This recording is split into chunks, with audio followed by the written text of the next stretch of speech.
Why, hello there.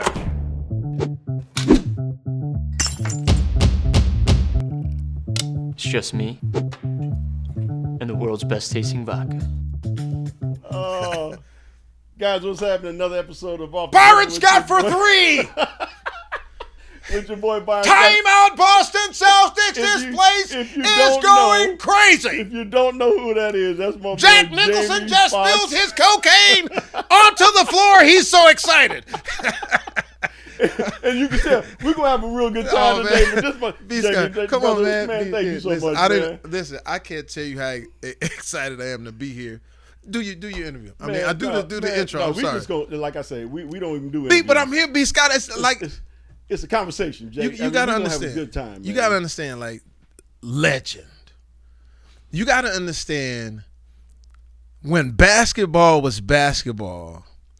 When you guys played, it was legend, man. We were watching something that we had never seen before. The way you guys looked as the Lakers, the haircuts. I know when you. Why you want to bring up the haircut? Because that's what I wanted. Shorts. I know you going there too. But I had short shorts too. Okay, I had short shorts too because like when I saw y'all, I said, yeah, I need the mediums. Give me some mediums. Like literally, not the small, but the mediums. Okay. And for you young folks out there, what you don't understand is that back then, the baggy shorts wasn't in. Right. If somebody gave you the baggy shorts, you was a lump. You had to have the skivvies. The pockets had to be showing. But just to say, B, what you guys did, man, that these young guys can benefit on now, I don't think they understand. Because when you guys played, man, it felt like war. Yeah. It felt like these legendary battles, man, that we still feed off of today. That's why when I see you out, and I light up. We gotta talk. And when black people get excited, we march. When I see you, I was like, oh shit, But just happy to be here. Oh man, I'm so happy to have you here. Look, we're gonna take a drink. Like I always do on my show. Yes, indeed. And we're going to take a drink of the BSB. Now, I told Jamie that I thought it was called Byron Scott Baller. But this is That's what we going to call sugar, it. This is brown sugar bourbon. Brown sugar bourbon. This is your drink, right? Yes. So we're gonna toast quick, right here. To another thing that you're doing extremely well in. I'm going to see what you're talking about here. Oh, my goodness. See? Oh, man, that's sweet. See? That got a cinnamon taste to it, bro. See, a lot of people don't understand. It's like this bourbon, when you hear the word bourbon, immediately people, especially when I go to my sisters, they've been, bourbon, Jamie? I said, no, baby, it's brown sugar bourbon. Brown sugar, babe. Now, this bourbon, get high on your love. There you go. High, want some of your brown sugar. There you go. All right, don't make me take my shirt off in here. Don't make me take my shirt off. But this bourbon, it's special because myself, Mark Cuban, and some others, we bought it, but the taste is what really got me because, I throw parties all the time. Right. Remember, blame it on the alcohol. When I blamed it on the alcohol, I didn't have alcohol to blame. So I would test my, people would bring alcohol to me and say, Fox, do you want to get behind this? Right. And so what I would do is I said, well, let me see how the party does. Right. So I would float different alcohols at the party. They would die. I floated this. We ran out of it. It's because of the taste. And it's the surprising taste of the sweet, the cinnamon taste. So when you get a chance to get it, make sure you get the BSB. Yeah. And this is 103 proof. So just know that me and Byron are going to be gone till Tuesday. Yeah, we ain't playing around. We ain't coming today. back. We ain't playing around. But now we're going to get to, I got to take another sip of this, Jay. Get that. And if they can grab me if y'all can grab me a lemon, we'll add a little something to it. Now you're talking. See, but we got to get to your, man, we got to get to your career. Man, we ain't got to get to anything, man. Let's just hang. I was talking to my boy Cody. Yeah. And he was like, you can't talk. It's too much. Yeah. Jamie's done too much, man. I mean, your career has been unbelievable. Movies, records. Yeah. I was talking to Cody because one of the first things he told me, he was like, do you know that Jamie's is one of 4 people ever to have a hit record or hit album? Yeah. And let me make sure I get this short, and an Academy Award. Yeah. Yeah, I mean, you, Barbra Streisand, Ben Crosby, and Frank Sinatra. That's crazy. I mean, that's hell of a company. How do you feel about that? Well, you know what, man? At one point, you know, when you're trying to get on and you're moving so fast, you're just trying to get it all. Right. So, but as you get older and you sit back and reflect, you say, wow, that is something amazing to hang your hat on from a young black kid from Terrell, Texas, population 12,000 people, 6 stoplights. You know what I'm saying? Enamored by guys like you. Like, I was enamored with L.A. and New York. Luckily, I came to L.A. New York was a little tough for me. But to get here, and all I'm trying to do is crack a joke. I'm just trying to crack a joke. And then to have things sort of fall in place and for things to open up, you got to credit Eddie Murphy. Yeah. When Eddie, oh, yes, Eddie Murphy's, yes. Come on, Byron. You credit Eddie because Eddie made what we wanted to do fly. Like, you know, he did the comedy and then he did the music. So he cracked that door open a little bit so we could get to everything. Because if you think about it, back in the day, if you just acted, that's all you were going to be able to do. If you just sung, that's all you were going to be able to do. But then when it opened up, I think I benefited from it. And then the strokes of luck, man, and great things that happen for me to get in those spaces to be able to compete for, whether it be the Oscar or the Grammy. Right. You know? And then, you know, I'm not going to even talk about when you cracking jokes when you was little in the class. We're not going to talk about that. We're going to skip over that. Yeah. We're going to go to high school where you played quarterback in high school. First quarterback in the history of your school to throw for over 1,000 yards. Over 1,000 yards and over 1,000 interceptions, bro. I was letting that thing fly. I say, I'm going to get 1,000 yards one way or the other, either this way or that way. But yeah, being, you know, growing up in Texas, in Terrell, where, you know, football was everything, was everything. And so we'll get in just a second. We'll get in a second. Football was everything for me because it was, my grandmother had me playing piano, which at the time was like, oh, he in there, he mama's boy, whatever. I'm in there playing, and I see the kids at the back. I said, Mama, I got to get out here and knock some heads. Right. But luckily she let me out there on the gridiron, and that's where I learned my competitiveness. You know, that's where I talk to these kids all the time about being a part of sports. Right. You know, being in a place where you can understand how you have to work well with each other or lead. And in my situation, I had to lead, and the way I became quarterback was I was playing secondary. I was 15, but I was on the varsity playing DB. And then at one point, our quarterback wasn't getting it done. And then they said, well, you know, the coach, Bishop, you're up. We're going to go ahead and take a chance with you. You know how the Texas coach voice. Bishop, we're going to have you come on in. We need somebody to lead us tonight. And I was like, man, let's get it popping, right? And I remember taking over, and we were having a district game against Rockwall. That was like our rivals. And like, you know, at that moment, like everybody knew it was my time because I had been, you know, lobbying for that. Right. And the next thing you know, I think I go on this long drive, man, and we score our first touchdown against our rivals. And then that sort of like got me going in the right direction. So by my senior year, I did, man. I passed over 1,000 yards, but I was a little too much into me. I had to. When my senior year went to my head. Man, my senior year I was out of control, man. Because we had a new coach, and the new coach, when they hit me, said, "Don't hit the quarterback." I was like, "What? We can't hit our quarterback. He's our special." I said, "Oh yeah, don't hit me." So that went to my head. Don't nobody touch me ever in life. But in passing for over 1,000 yards, like I said, I'd never forget. I would throw a pass and then pull out. You know, it was newspaper clippings. Oh no! Are you serious? I'm checking my yardage, and then it really got me where I needed to go, but it also hurt me in a sense. I was passing for over those 1,000 yards, but I was losing. I was careless. I was all about me and myself, and I was and I was complaining, and that's why I credit my great friend, my best friend Gilbert Willie in Terrell, Texas. I never forget, we had lost a game. I threw 3 interceptions, but I'm just checking my stats, and then I'm talking about somebody else. Man, Joe don't run hard enough. The line ain't blocking. It's everybody's fault but mine. Exactly. Fuck everybody here except me. And my boy said, "Well, dog, you the one that's actually causing. You the one threw the 3 interceptions." He says, "You can't hold anybody else accountable, unless you hold yourself accountable.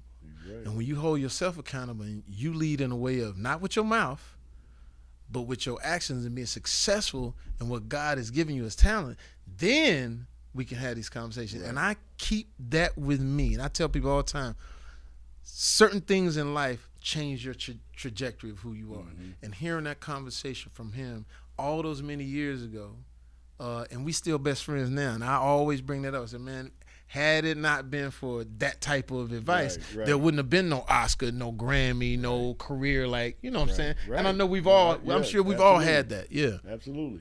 That's pretty good because I, like you said, I got a boy that was like that, you know, back in the day, and he was straight up with me. And I mean, we were 12 years old, you know, when I met him. Big.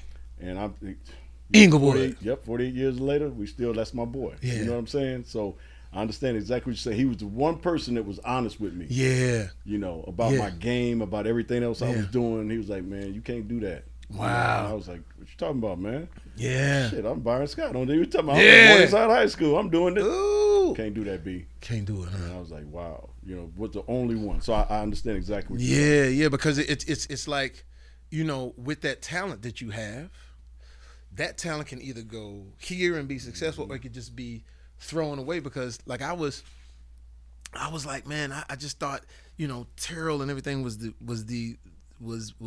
everything. I didn't even think outside of what that was. But he gave me that advice, man. And like I said, every time I see him, I said, man, hadn't been for you, boy, I wouldn't be here clicking glasses with B. Scott. Like I said, I'm kind of digging this, Jamie. Mm-hmm. All right, now I'm gonna jump up a little bit. Mm-hmm. First time I ever saw you in Living Colors, Man, come on now. and I saw you I like in how Living you put the Colors with S- the I Wayne like how you put the S Boys, on you it. know, and all them. Living and, Colors. You know, I was like dying because you did a skit as Wanda, Yeah. and you did it with. Let me see, it was Tommy Davis. Tommy Davis, and I love Tommy. That's my boy. Yeah. You did it with Tommy, and I was dying because that look and Yeah. I got you. I got you. You gotta go over it. I got you. I said, what the hell? Yeah. But listen, man. Who came up with that idea to do Wanda? Listen, B, here's the thing. First of all, I'm stand-up comedian in the city. I'm burning everybody up. Like nobody could touch me in the city at that time because that's when stand-up was everything. You be in the hood. Right. I was in the hood, Leimert Park, right there at the Regency West. Yeah. Oh, yeah. Everybody, you know, that's where I was coming up. Yes. But what happened was I ended up trying out for the show called Rock. I get on the show, but I get fired before the premiere episode comes out. So everybody in Terrell thought I was lying because I told everybody, man, I'm about to make it, baby. Tell everybody in Texas, dog, I'm on. And when I got fired, you know, they was like, that boy out there doing drugs. That boy ain't on no show. So once I wasn't on that show, In Living Color was looking for new comics. So it went from 100 comics for the audition, 50 to 20 to 10 down to 5. I was part of the 5. But I'm going to be honest with you. Let's just say I was having a bad game. Okay. Like third quarter, I was like 2 for 18. Okay. You know what I'm saying? I was putting it up, couldn't catch it. You know how when you suck it and then you hear that, you're like, Right. and then I was on the bench like You this. come to get me out of here? Okay. I started doing this. All right, I was waving the towel. You know what I'm saying? I was there for moral support. But then Keenan Ivory Williams said, I want to see you guys do stand-up before I make my decision. I'm like, oh, snap. Now, the other 4 people that I was up against didn't do stand-up. Oh, so your advantage goes to you. Yes, but here's the thing. So now we're uptown. We're on Sunset Boulevard at the Laugh Factory, which I never did the white clubs. Right. You know what I'm saying? I ain't never. I'm we on Sunset. So when I drive up, I was late on purpose because I wanted to go last. So when I get in there, I said, where you been? I said, well, I was just trying to find my way, but I'm here now. Well, you're gonna have to go up last. I said, fine. So now everybody's going up, but like, when we go up in the hood, you had your music to go up to. Right. So I had a cassette tape. Back in the day, cassette tape. For all you young folks, Google that. This cassette tape, and if you old enough, you understand what the fuck this is. You understand? I had to rewind it right to where my music started, and the song I had was Heavy D's in Effect with Mo Bounce and Ounce. Okay. So I tell the white dude who's running the thing, I said, hey, I'm coming up. He's like, okay, sure. They're gonna bring you up. I said, but I'm gonna play my music. Music for what? They didn't understand what the fuck I was talking about. I said, no, I got when I come up. So they say my name. I told him to hit it. He don't hit. The music don't come on. So I go on stage. I do like some kind of joke about how my music didn't work and I'm not going to get the job and you're going to see me working at the gas station or whatever. But then I get to this moment where I'm looking out and I see everybody. I see J-Lo, a young J-Lo. Okay. I see Jim That's Carrey. Right. Yes. That's right. Yes. That's right. I see the Wayans and everything. And just before I had went on stage, I remember another nugget of someone helping me, but they didn't know. Sean Wayans, who was really young at the time, had watched my performance when I was trying to audition. And he said, yo, just do your stuff. Yo, Marlon, tell Jamie just go up there and do his jokes. Marlon, he was like, sure, and tell him. They was real young. Sure, tell Jamie just do your shit, nigga, do your shit. I was like, I can do my shit up here. So I'm doing my thing, and I get to this moment in the act, and I just say, oh man, it's a lot of beautiful women in here tonight. Right. All the good looking ladies, let me hear you clap your hands. Everybody clap, right? I said, now, all the ugly ladies, let me hear you make some noise. Nothing. No noise, of course. And I said, look at all the ugly ladies talking about, hey, I know you ain't talking about me. Fuck that. Jamie, I know you ain't talking about me. Hey, for real though. The place goes crazy up, right? And now I say I got him, and then my final joke was a black and white joke. Back at that time, black and white. I said, and black and white people, we're all the same. The only difference is the heartbeat. So the average white man's heart beats like this,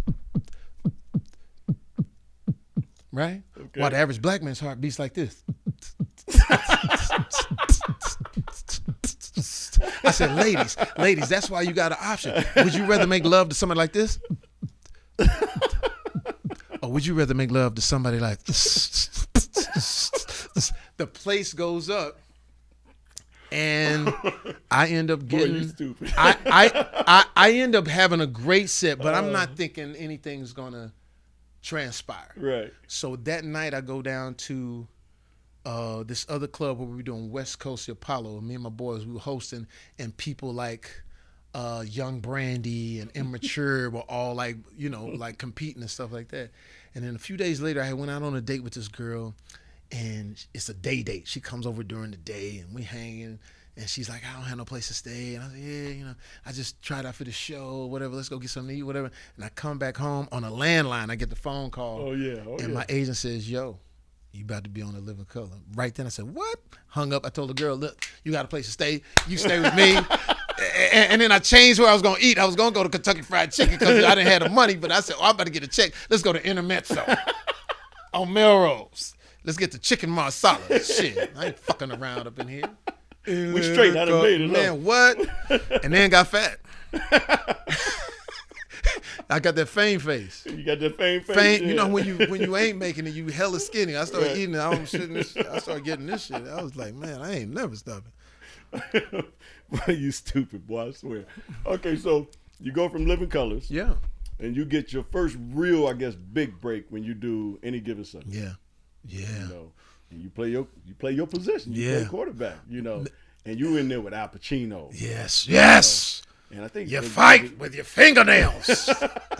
Yes. Lawrence Taylor. Man. LT was in there, man. So I mean, and then you gotta, first of all, I want you to tell me about how that was, to be on the first real big set with all these other guys. Al Pacino. Al Pacino. I mean, look, I love Al Pacino. Yes. One of my favorites of all time. Top 5, right? Yes. Number 1, probably. Andy Garcia. I love Andy Garcia. Yeah. Denzel Washington. Yes. Will Smith. Yes. You. Because after I saw you in Ray, I was like, yeah. Oh man, I was like, my boy Jay can fucking act. I was like, dang, I was blown away. Oh man, your mannerism and everything. That. But I don't want to go to Ray yet. No, but you know what I'm saying. But yeah. I was like, I know what you're saying. Look, because Al Pacino, first of all, just that weight alone. I get the part. That's a whole nother story about getting the part. But when I had to go meet Al Pacino, I'm like, damn. He said meet him on Shutters on the Beach, and I'm like, oh shit, Right. So I go down, and when I get in there, he's sitting like under like a dim lit, like they had him lit in the fucking restaurant. Like everybody else was just everybody else was in the darkness. That motherfucker had some shade on his face and shit. And I walked up, I said, damn, that's Scarfather. That's Scarface and Godfather, right? Scarfather. So I walked up to him. I said, hello, Mr. Pacino. I just, how are you? You like cranberry juice? I was like, what the fuck? He says, they got great cranberry juice here. And I was like, oh, snap. And I saw how great of an actor he was and the fact that he's nothing like those characters. That's what lets you know he's special. Mm-hmm. Like when you see D out, D is still D. You see Denzel, all right, what's up? All right, what's going on? All right, okay. What we doing tonight? So, this nigga still, He's still Denzel. Right. Al Pacino is nothing like the character. He's talking about cranberry juice. He was a little unsure of himself at points. And I was like, wow. But the one thing he was open in teaching me. He said, if you want to go over something, meet me in my trailer, and we will go over the text and things like that, which I thought was great because in our business they don't do that, because we out there trying to steal that moment. Right. But I will say this: when it came to the football, though, that was me. Right. Like Oliver Stone, when I went to audition for this, I was auditioning, and I was from TV. So when I was doing my audition, I was loud. I didn't realize it. And action, that's what I'm saying. And it given Sundays, you feel me? And he said, what the fuck is that? He said, you stink. I said, well, I'm just trying to emote. Right. And I remember him saying I wasn't right for the part. And then when I finally got the part, even when I was working on it and everything, like he said, you just can't do that. The screen is 30 feet high.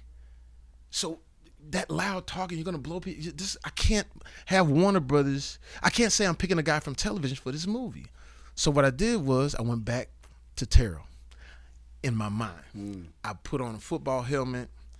I grabbed I had a little a Mercedes coupe at the time. Picked up my homies and we just did our own practice, like our own training camp. And I became Willie Beeman. You know what I'm saying? As I and I had to just film me on the camera, and I was like, and I came up with, my name is Willie Beeman. I keep the ladies creaming, and all my fans got them screaming. Think you can? So we came up with that in my audition tape. I turned that into him. That's how I got the part. He said, "This is what I'm talking about. Wow. Just be that person." And so then I leaned on football. Right. And what I did was when we would shoot all night on any given Sunday, I would go home, sleep for 3 hours, and then go to second team because that's where they were doing all the stunts. So I would do my own stunts. So I would make sure that I was going to be, my hustle. I was going to be in the movie no matter what. And then when it came to mano a mano with Al Pacino, I knew where my advantage was, is knowing these guys. I knew who Willie Beeman was. I've seen Warren Moon. I've seen all that. I've seen Charles Thompson. I've Jamel Holloway. All of these guys. Jamel Holloway with the earrings. Right. So I was calling upon that, and I remember really jousting with him, and he's like, we're having that argument at the dinner table, and at one point he breaks character and says, "You're silly. You don't know anything," and he forgets his line. And you're a great actor. He says, "You're a great actor," and I was like, wow. To be in this moment with him, I knew something special was happening. And then to go further, that speech that everybody talks about. All football players know this because they play any given Sunday before a lot of these games. That speech, when Al Pacino was telling that speech, he was having a tough time because this wasn't his forte. Right. So when he was doing the speech, he was doing it like a speech. So I went up to him. I said, Mr. Pacino, can I speak to you, humbly? He said, yeah. I said, when you're talking to them, you're not their coach. You're their father. A lot of these guys out here came from broken homes, came from the hood, didn't have no father in the household. Our coach, and anybody could tell you, Byron Scott, anybody could tell you that our coach was basically our father figures because they were with us more than our parents. I said, so when you make that speech this time, talk to him like you they daddy. Oliver Stone said, in action, he says, every inch. Oh, he killed it. And you fight with your fingernails. I can't. And I was sitting there. When they put the camera on me, I was like, get that shit. So that was a monumental time in my artistic life because this was going to be what sort of defined what I was going to do for the rest of my career. Right. And 42, 43 movies later. Maybe 30 of them was. Maybe 2 of them was cool out of there, but it was just, it was a moment where any given Sunday I got a chance to get it all in because even when I was in my trailer, I came up with the theme song. Yeah. So I had a little beat machine and the keyboard, and while I was in there, I was feeling the movie, and I was like, sacrifice, don't give up the fight, everything will be alright on any given Sunday. Yeah, so I put that together, and then I called Common. I love Common. I called Common. I said, Common, I got something for you. You know, Common. Oh, God, thanks, God, for just reaching out. I didn't even think that you knew me like that, God. This is like so appreciative to you, God, one brother to the next, you know. And I was like, yeah. And then I called Guru. Oh, my God bless. And I had to meet me in Toronto in a studio, and we did the soundtrack for the movie. So that was really monumental. You know what I'm saying? That was huge. Coming up, yeah. That was huge. So, is it true that on that set, you and LL got into it? Yeah, for sure. I mean, we got was it like a fist fight, or y'all just was wrestling? No, it was real. It was. And what happened? What made that happen? What? And there's so many stories. First of all, let me set the record straight. Bill Bellamy is absolutely lying because he's been out there. It went down like this, and then Jamie just fell down, and LL just kicked him in the ass, and it just went like that. And that's a fucking lie. And I love Bill Bellamy. People ask me because he has this thing where he does stories, which I enjoy the story, right. but it didn't go like that at fucking all. But it's Bill Bellamy, so I'm like, let him have that. But no, what it was that football team became a team. Right. And that's when you know you're really doing shit because it really became really competitive. However, I was the biggest LL fan in the world. So I was Willie Beeman. I wasn't Jamie Foxx when I showed up. Right. When I show up on the set, bro, I had rented a Ferrari Spider, yellow, and I had a girl drive me to the set. Oh, she was in a God. bikini and shit. Are and you I serious? yes, I'm Willie Beeman. Not Jamie. And then I get out with I had one of them see-through like mesh black shirts, you know what I'm saying? Back in the day, it's like you see your nipples out and and everything. shit. But it's Miami. I'm like, Right. So I'm living this whole thing, got my shades on, and everybody that I would see, I was Willie Beeman, but then I see LL. I take my shades off. Oh shit, what's up, L? And L was like, yo, where you get the Ferrari from? Oh yeah, I can get you one. Whatever you need, right? And so, because I was a big fan of his, and so every day I would show up in a different car. I would show up in a Hummer. And then LL, yo, where you get the Hummer from? I said, I can get you. And so then LL would show up with a Hummer. But I was feeling good. I thought that was my guy. Right. And then I showed up with the Spider, the Hummer, and the Coupe. And all the girls was driving my shit. Okay, you can only be in one of the cars. No, listen, B, let me explain it to you, B. So that's when the Super Bowl was in Miami. Okay. And everybody was on the stroll on the Miami South Beach, right? Okay. So if I'm in the Spider and I see some girls saying, "Ooh, I love that Hummer," I jump out and make my homie get. I said, "Now I'm in the Hummer." I mean, I was just wilding. I was having a good time.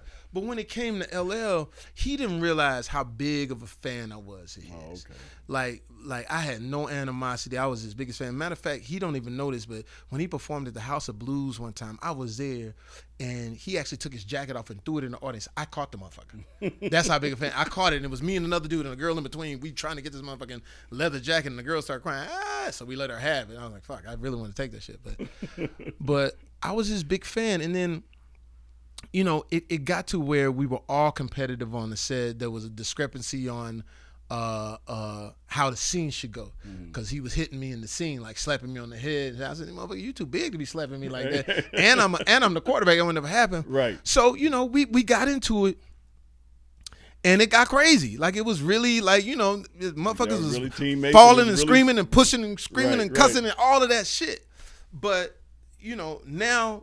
We're in a good place, and like I said, I've told the story so many times, but I just have to say that Bill Bellamy is fucking lying. Stop telling that story like that because you're scared of LL. See, Bill, I'm at the call you now. Yeah, it didn't go like that. Check you out. Because Bill kept saying, I was getting ready to say my lines. That was a lie because you didn't have no lines. You didn't have no lines that time. All right, guys, listen, we're going to come back a little bit later with my boy Jamie Foxx and talk a little bit more about his career and some of the things we do or that he has done after this sponsor. Today's episode of Off the Dribble, the Byron Scott Show, is brought to you by ECC Technology Services.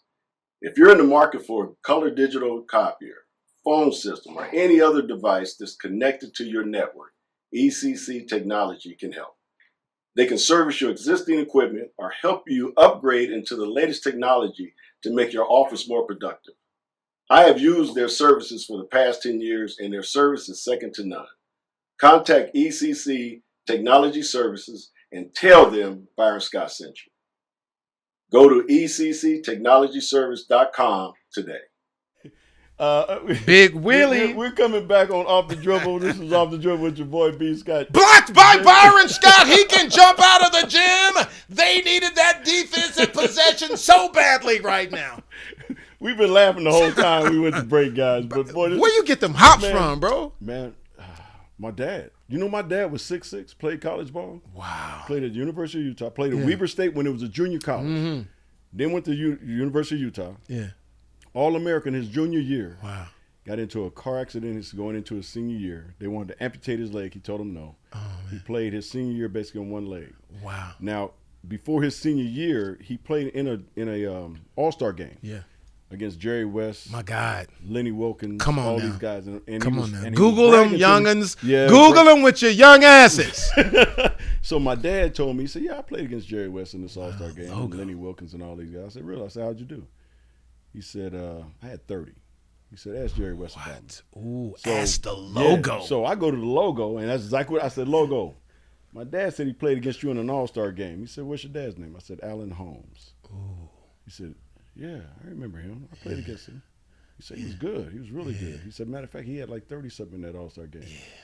Ooh. He said, what happened to him? I said, he got into a car accident. Wow. And that derailed his whole career, of getting to where I got to. You know what I'm saying? So he vicariously lived through me. Wow, man. Because So he that's the would've had a spirit of chance. your dad. Yeah. Dunking And, on fools. That's I for saw my him. daddy. Yeah. And all the dudes that played with him or against him, when I went to ASU, would come up to me and say, you can shoot, but you can't shoot like your daddy. You can jump, but you couldn't jump like your daddy. Wow. So man. I had to go back and look at tapes. And he was 6'6" long lefty. Ooh. And his nickname was Stretch. Ooh, not the nickname. Yeah, so he had the nickname Stretch. So, We say Scratch in Texas. So he was nice. He was nice in college. But I want to get back to one more thing on the music tip. Yeah. Not the music. I'm sorry. On the acting tip, because you do a show now that you're producing. Yeah. Called Beat Shazam. Yeah. And then you had the show with your daughter. Yeah. Daddy Don't Embarrass Me or something like, right? Yeah. How was that? Because now Man. you're behind the scenes a little bit as well as in front of the camera. I'm going to tell you what it's like. When you do our business and people look at us, they look at how we develop our kids as how they are going to evaluate us. And so I have two wonderful kids, Corinne Marie Fox and Annalise Estelle Fox. And it's my heart, man. And you know how it is, man. They get a chance to grow up in this business, but you want them to be part of it, but you also want them to understand that it's not promised. Mm-hmm. So I'm so proud of my daughter, both of them, but really proud of Corinne at this point, where she becomes my guest host on Beat Shazam. We're about to enter our 5th season on a game show, and we're getting ready to go to Ireland and shoot the next passage of it. She's been the spark of the show, and then she ends up executive producing my other TV show for Netflix called Dad Stop Embarrassing Me, which is just stories of me raising her and things like that in a funny way. She's an executive at my company, and she just sold her own show that she wrote and created to ABC. Wow. So when you look at it like that, man, no matter what I do, no matter what I've done, those are things that make you cry and say like, yo, I'm thankful and blessed that she's her own, she could do it. Now, at first, she didn't want to have my name. I want to do it on my own steam. I want to make it on my own. I want to do it on my own steam, Dad. I said, well, good luck with that shit. And this motherfucker, and she didn't understand it. No, I don't want you. I don't want to lean on. I said, okay, good luck. And so when she saw that it was a little difficult, I said, Corinne, you went to USC and you graduated. She's a USC graduate. I said, why'd you go to USC?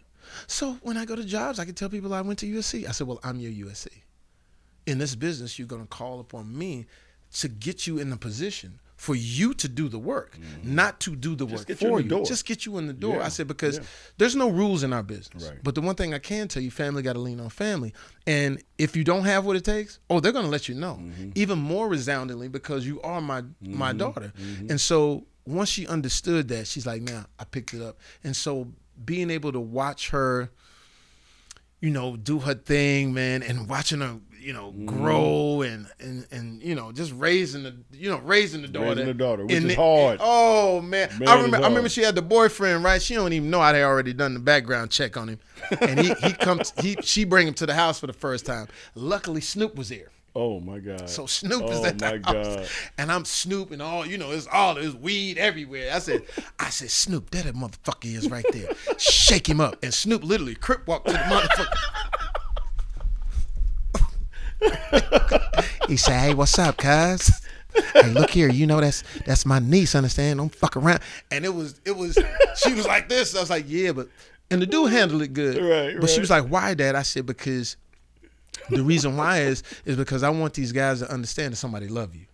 And that when guys feel like sometimes that there's no threat, they get funny. They get funny. But we not playing. I said, and just let him know we got a lot of uncles. And I had to keep teaching those things. But luckily, with my daughter, I was able to talk to her about everything, like, early, whether it was sex, whether it's what guys want, all these kinds. I remember one thing that happened when she was 18 and her boyfriend was 18, and it's New Year's. And they come up to me like 8:30. Dad, we were going to go to the party. It's New Year's party. I said, all right, well, it's 8:30. Sit down. We eat, what I'm saying? We eat with the family. Okay. They eat like this. Dad, now it's 9. Now, Dad, we going to go to the party. I said, why are you trying to get to the party so fast? Let's just hang out with your family outside. She don't know that I done already checked over there at the party. Right. Ain't no supervisor at the party. Right. I know what the fuck going on, right? So then it's like 9:45. Dad, can we? I said, God damn it. You know what? Meet me in the dining room. Now, my dining room table is set up for these types of situations. It's long as a motherfucker. I put them way down there, and I'm down here just like Dreamgirls when I was talking to Beyonce. So I'm saying to him, I said, close the door. I said, y'all don't think I know what's going on? She says, what, Dad? What you mean, what, Dad? You know I know what's going on. It's pending. Y'all 18, your body's moving. I said, I done already called over there to the house. Ain't nobody over there. Okay? I know what the fuck's going on. And so then I do this on everything I love.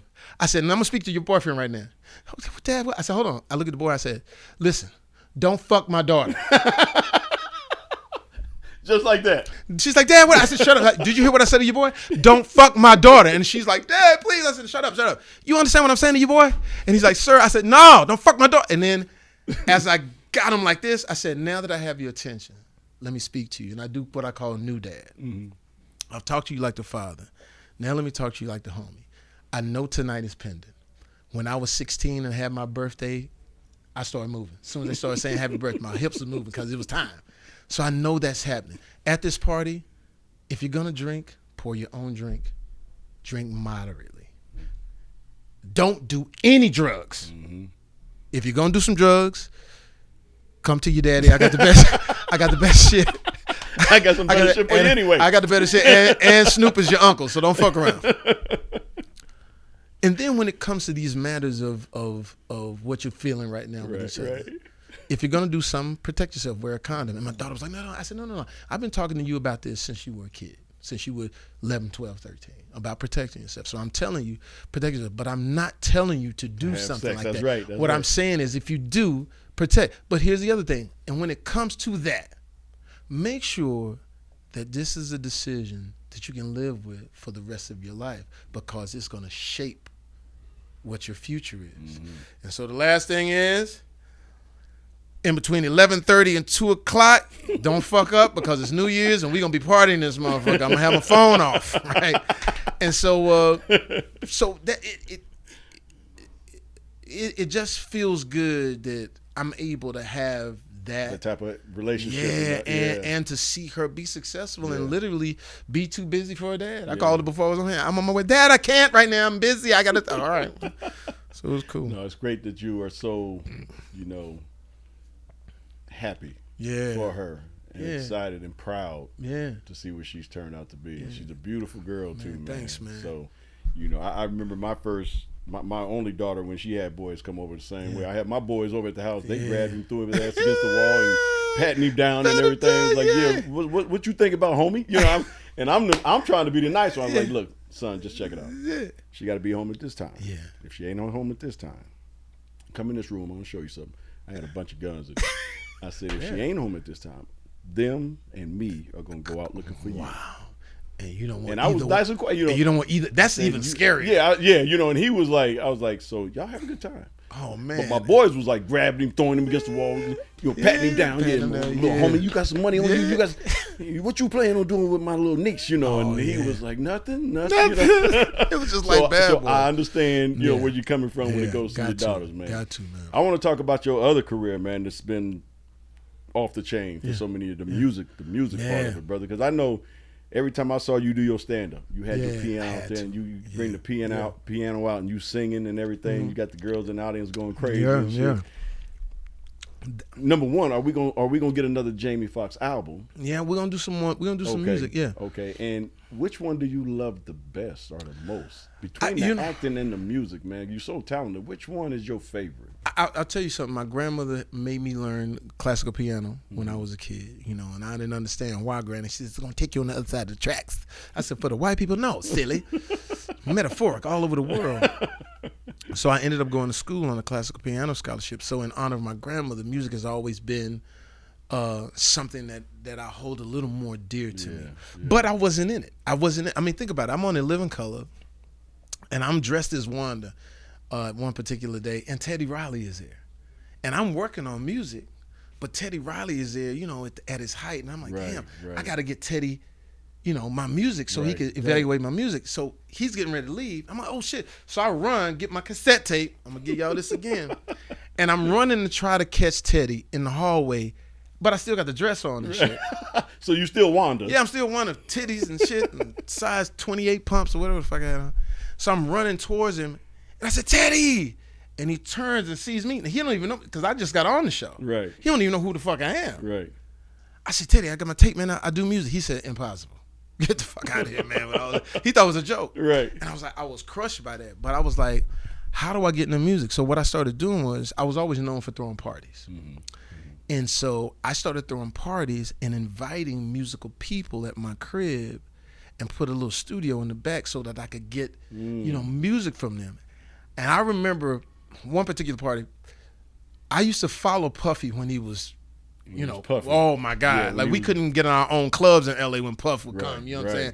And so I remember how I got into the club. Puff shows up to the club and I show up in a town car and jump out with a camera. I said, yo, Puff, you got to document this shit. You ain't nobody catching this? This is crazy. And it hit his ego. He was like, yeah, bring the camera. And I had that, it wasn't like a cell phone. I had that big ass fucking Canon with the fucking light and change the battery and that shit. So I'm following Puff for about a year, but we're in Philly. He throws a party, and he said, "Yo, Playboy, this party costs $1 million." I said, "Puff, you do a party for $1 million?" I turned the camera off. What the fuck? He says, "Yeah." I said, "Puff, I'll throw your party in L.A. for $400." That would rival the shit, and he got mad. I was like, "No, I'm not." I was like, "No, I'm not." How'd you come up with the number 400? Because I know exactly what it is. Because I do it. So I said, "So he was." I said, "No. I'm just letting you know." So a few weeks later, he's actually in L.A., hits me early in the morning and said, yo, Playboy, make that shit happen. And he ain't said shit. So I go on my phone, me and Dave, nice party, the right people, no haters. And I hit Puff at like 11:30. I said, come on, man, where you at? It's popping. So when he shows up, you know, caravan and shit, and he comes into my little house in Van Alden, he says, that's the girl on that movie and that's the girl on that TV show. And I said, yeah, we all hang together. You know, we cool. I said, but Puff, look on the dinner table. That's Kentucky Fried Chicken. I just put it in a nice bowl. I said, that's Coca-Cola. I just put it in a pitcher. We at $208, and this shit is fever pitch, right? So now he's got one room. Missy Elliott shows up. She's got one room. My little small house. Michael Bay, everybody's there, right? And then there was a dude on the wall standing up that nobody knew. He had on a little green tracksuit jacket. Guess who it was? Who? It was Jay-Z. Get out of here. I walked up to him. I said, what's up? He said, Nice party. It's crazy. It's like this all the time. It's a nice party. It's like it's all these different being stored off at Mossy Projects. It's crazy. It's crazy. It's like this all the time. You stored it off at Mossy Projects. I said, so there's Jay-Z. So think about this. This is during the day, right? And then I go to my garage, There was a tall guy and a smaller guy. The smaller guy goes, yo, B, it's like this all the time, like girls and karaoke and Michael Bay. And I said, yeah, who are you? We're the Neptunes. My name is Pharrell. Get out of here. Yeah, so that was the party. So then, later on at one of the parties, my boy Breon brings this kid in with his jaw busted, has a backpack on. I said, who's that? He said, that's Kanye. I said, what is a Kanye? Because, it was strange. First meeting. Right. Imagine meeting Kanye for the first time. They said, well, he's a producer, but he also raps. He's about to be the one. I said, okay. So I go up to him, and I say, yo, bro, they say you got the goods. And the motherfucker, I said, when people come to my house, they got to perform. The motherfucker performed some shit, B, that was so incredible. Like a freestyle. We start running. Oh, shit. It's like how somebody done. Oh, right. You running around the house. Man, we ran out the door. We ran down Van Alden and shit. Wow. And then he goes, I got a song, Dad, I think you'll be good on. I said, you got a song for me? Yeah, let's run. I got the studio in the back. So we go in the back. I know exactly which one it is. Yeah, I go in the studio, and he said, the song goes, she says she wants some Marvin Gaye, some Luther Vandross. And at the time, I was like, okay, young fella, I got it. Right. Let me sing it for you. She says she wants some and he was like... He was mortified. He said, what you doing? I said, I'm trying to sing the R&B. You don't know nothing about R&B. And he goes, don't do that. And that's when I knew Kanye really knew what he was talking about. Right. But then again, I didn't think he knew what he was talking about. Right. Because he went from that smile to the frown. You know how you be like, yeah. Frown. So now I begrudgingly sing the song. And I'm thinking he ain't going to make it. This song is whack, right?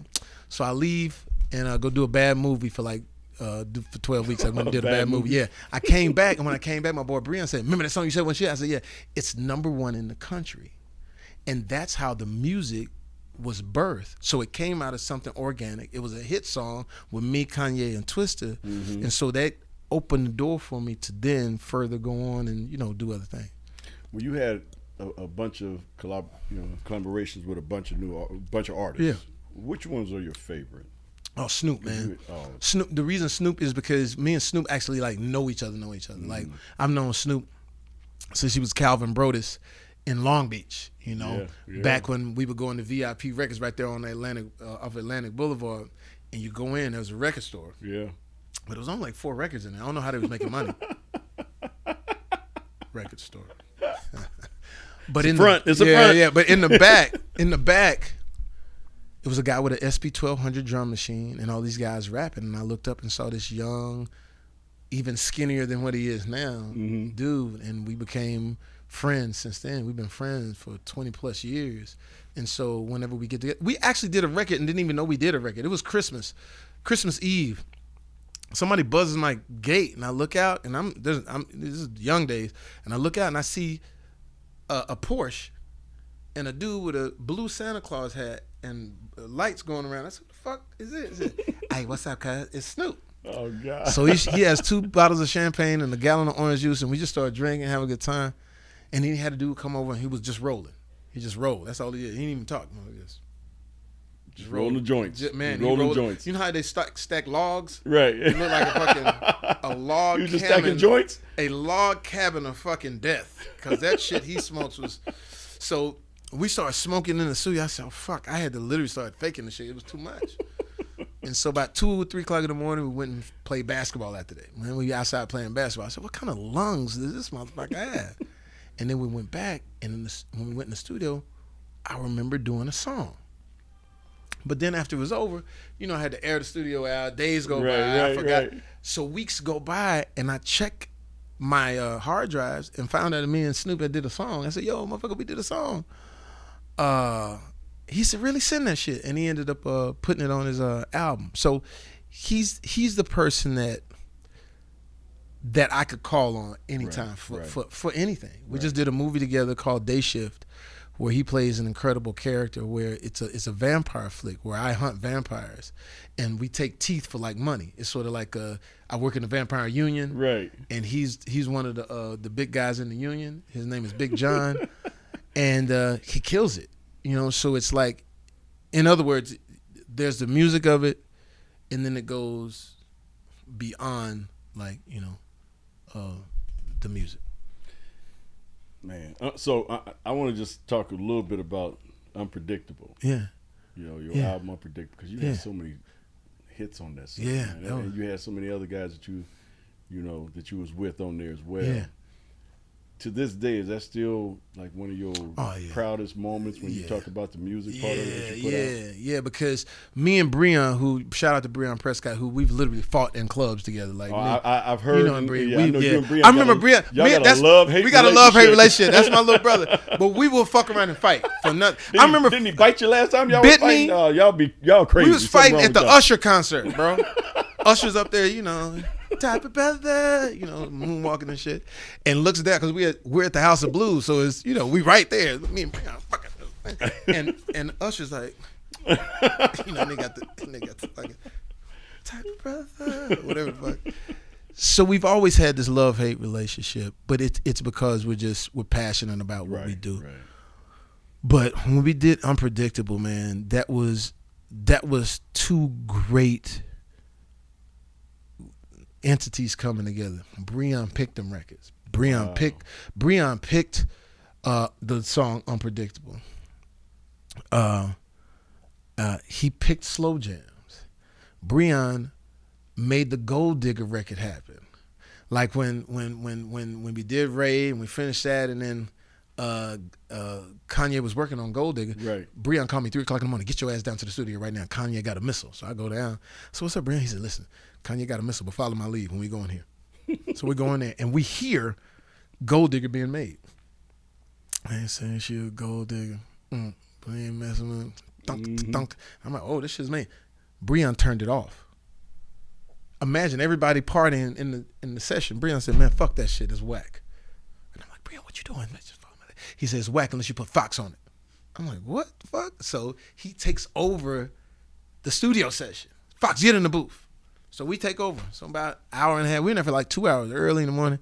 And we kept going over it. And then finally I was like, go back. And then finally at one point it was like, she take my money when I'm in lead. Yeah, she's a trifling friend indeed. Oh, she's a gold digger.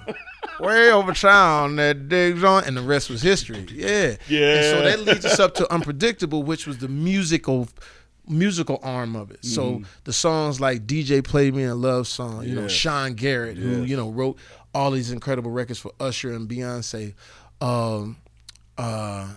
Just all of these incredible records, man, that even to this day, Do What It Do, which, you know, I had Tank, you know, I mean, who Tank is R&B, you know, R&B royalty, man. Yeah. So, and that was, you know, we took a little bit from Ray Charles. You know what? I'm gonna make it do what it do, baby.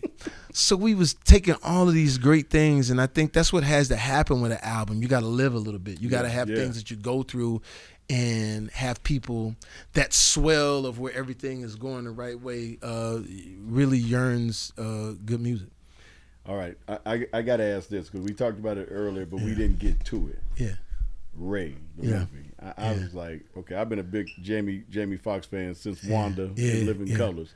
But Ray, dog, I mean, you killed Ray so, I mean, I was like, damn. Because your mannerism and you got the voice down pat, you know, and I was just like, he got to win an award for this. It was just unbelievable. I mean, what was your thought on it? Well, my thought was that it was an incredible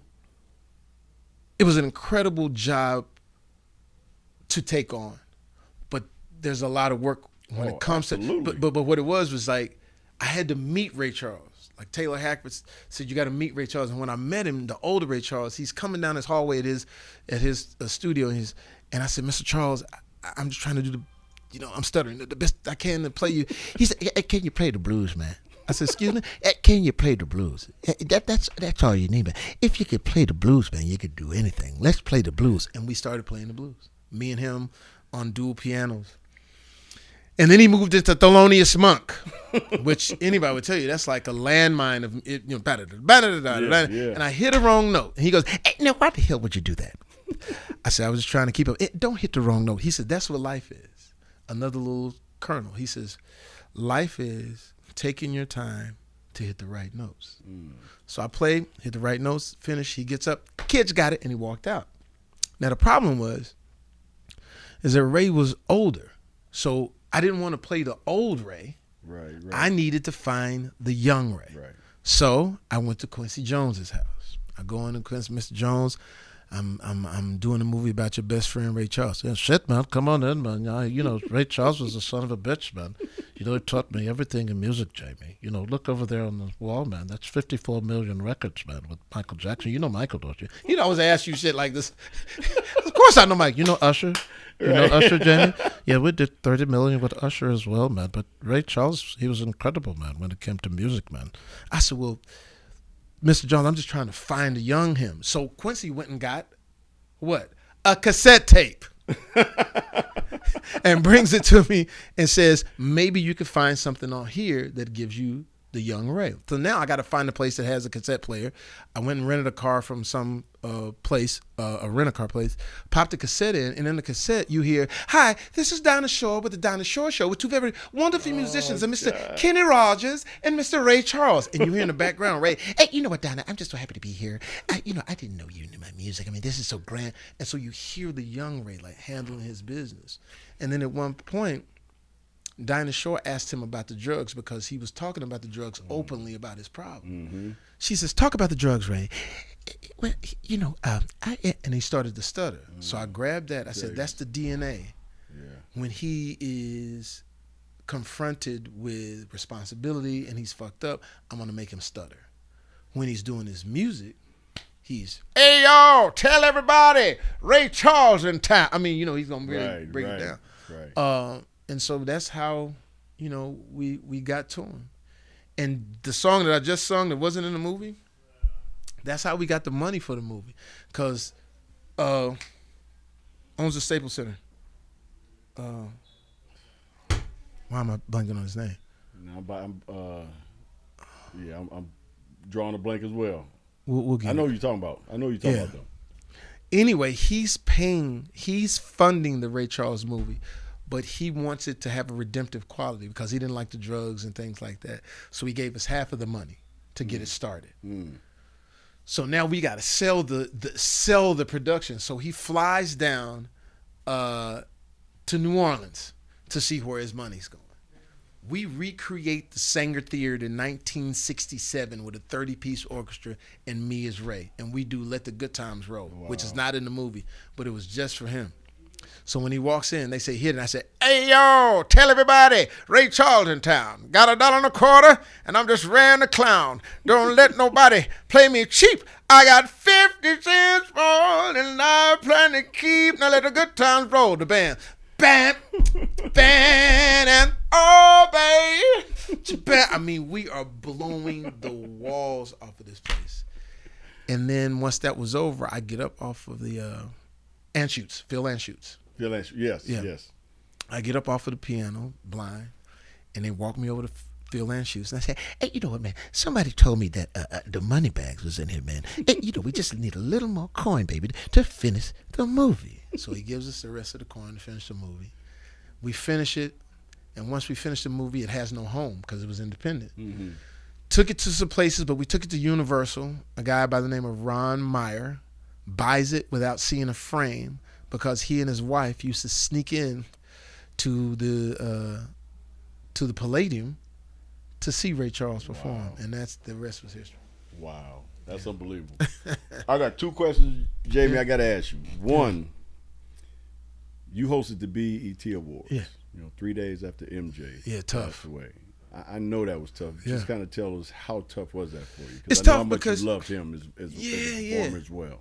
It was tough the BET Awards have always been tough for me because for whatever reason, when I'm hosting them, it's always something that sort of goes awry. I'm like, navigating some stuff. But the Michael Jackson moment for everybody, man, that was a moment that shook everybody because those types of things aren't supposed to happen. Right. People like Michael Jackson are supposed to live forever, and we're supposed to throw flowers on him for, or maybe they are supposed to happen. A person who was that big of a star. Or that shiny of a star, it has to relinquish. But when it happened, the whole world was sobbing. The whole world was crying. No doubt. But I'm glad we went on with the show because when you think about it, no other entity did anything for Michael Jackson. Right. MTV didn't.